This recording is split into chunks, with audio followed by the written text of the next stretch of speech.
अमरावती जिल्ह्यातल्या तिवसा तालुक्यातील सुरवाडी खुर्द इथं सार्वजनिक विहिरीजवळ घाणीचं साम्राज्य निर्माण झालंय।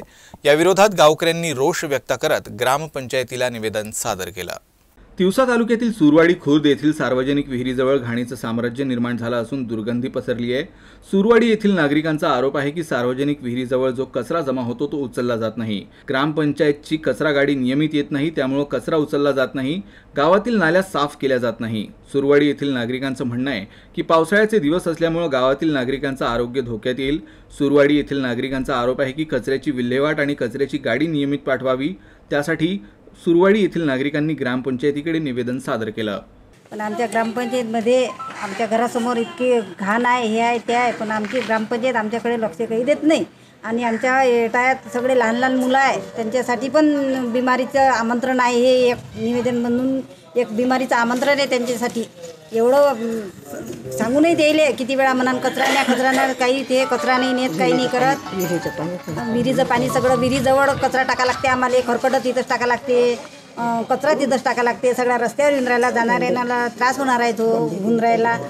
गुरम नाही आमच्याकडे, एक ट्रॅक्टर आला फक्त काल आणि बस झालं। आमच्या घरासमोर असे हे आहे किचिड तर त्याच्यातही काही नाही आणून टाकलं। एक ट्रॅक्टर आणून ठेवून द्यायला बस झालं, रस्त्यानं काही येणं नाही। सगळीकडे रोड आहे, सगळ्या गावोगावी रोड आहे, पण ते त्याचं काही आपल्याला घेणं देणं आहे। पण साधे रोड इतक्या वर्षापासून ग्रामपंचायत निवडून देतो, पण रोड नाही आहे साधे आमच्या इकडे। किती वर्षापासून आम्ही रोडसाठी हे करून राहिलो, पण रोड नाही होऊन राहिला आमच्या इकडे।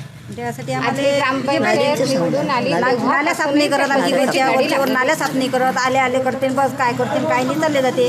सगळं चांगलं त्याच्यातलं काढत नाही, हे नाही ते नाही, काय करावं। वार्ड नंबर 1 मध्ये राहतो मी आणि आमचा सातत्याने खूप दिवसापासून रोडचा प्रॉब्लेम आहे। तर पुऱ्या गावामध्ये आपल्या सुरवाडी ग्रामपंचायत पुरं मुरुम टाकलेला आहे। फक्त आमचा एकच रोड सोडलेला आहे। समोसेच्या घरापासून तर शेंडेदादाच्या घरापर्यंत हाच रोड सोडला आहे फक्त। आणि एवढी अवस्था आहे त्या रोडची की माणूस पैदलही चालू शकत नाही। आणि या ग्रामपंचायतचं पूर्ण दुर्लक्ष आहे त्या रोडवर।